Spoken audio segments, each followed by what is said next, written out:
नमस्कार, मी संतोष सुतार आणि आपण पाहतात शेल माझा. मी राजेश्री लक्ष्मण गावडे. मी भारतीय जनता पक्षाकडून जिल्हा परिषद अडकूरमधून मी जिल्हा परिषदमधून निवडणूक लढवत आहे. माझं ध्येय असं आहे की आपला महाराष्ट्र पश्चिम भाग, आपल्या भागाला म्हणतात की महाराष्ट्रातील पश्चिम भाग तो खूप मागासलेला भाग आहे. तेथील महिला पण म्हणजे महिला सक्षम करण्याचा किंवा जे काही असेल ते महिलांच्या हाताशी काम देण्याचा हे माझं ध्येय आहे. जास्त करून जे महिलांना पुढे आणायचं आणि जे आता शाळेत वगैरे ज्या महिला आहेत त्यांच्यासाठी सुद्धा काहीतरी हे स्कीम राबवायची अशी माझी इच्छा आहे की आता मुलीवर वगैरे अत्याचार होतात तर त्या मुलींना लहानपणापासूनच कराटे वगैरे शिकवून त्यांना फिट करायचं की ते स्वतःचं संरक्षण स्वतः करू शकतील.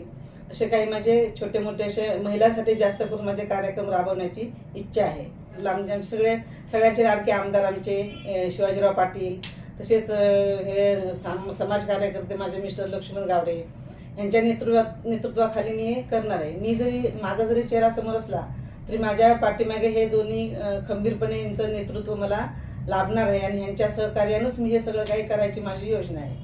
मी लोकांना सांगू शकेन की तुम्ही अबला नाही आहात, तुम्ही सबला आहात आणि तुम्ही सक्षम व्हा. कुणावर अवलंबून राहू नका. स्वतःच्या पायावर उभा राहून स्वतः तुम्ही धाडसानं वागा. अन्याय सहन करू नका आणि कुणावर अन्यायही करू नका. आणि जर तुमच्यावर अन्याय होत असेल तर तुम्ही बिलकुल सहन करू नका.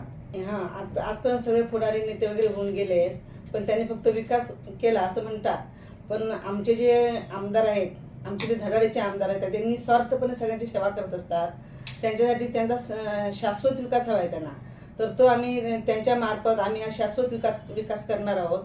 आणि आमचा जो भाग जो आम्ही आता निवडणूक लढवत आहोत तो एक भाग नाही आहे, तो आमचा एक परिवार आहे. हा परिवार समजून आम्ही त्यांची सेवा करणार आहोत आणि शाश्वत विकास करून आम्ही ह्या जो आमचा भाग आहे तो सुजलम सुफलम आम्ही करणार आहोत. जे आमदार आहेत त्यांचं ध्येय आहे किंवा ते ध्येय जर आम्हाला पुरं करायलाच पाहिजे. तर असं जसं आपण एका ह्याच्यामध्ये आपल्याला जो क्रांती कोण करणार असतो तो क्रांतीवीर असतो, तेव्हा क्रांती घडते. जेव्हा आपल्याला देशाचा विकास करायचा असतो तेव्हा म्हणजे निस्वार्थपणे काम करणारा देशभक्त हवा असतो. तसाच आमच्या तालुक्याला पण हा एक निस्वार्थ आमदार लाभलेला आहे. तर ह्याच्या सहकार्यानं आम्ही त्यांचा शाश्वत विकास सुरू करूया आणि त्यासाठी तुम्ही मला भरघोष मतांनी निवडून द्या. त्याच्यानंतर आमचा विकास आम्ही सुरू करूया आणि त्यांच्या कामाला सहकार्य करूया. आज आम्हाला हे खरंच मोदी सरकारने खूप म्हणजे मोलाची संधी दिलेली आहे की लेडीज ज्या तळागाळाच्या लेडीजना बाहेर काढलेला आहे. एकटी बाई किंवा एकटी पुरुष असेल तर तो फक्त संसार किंवा कार्य करू शकतो, पण जेव्हा ते जोडीनं कार्य होतं तेव्हा त्याचा इतिहास घडतो.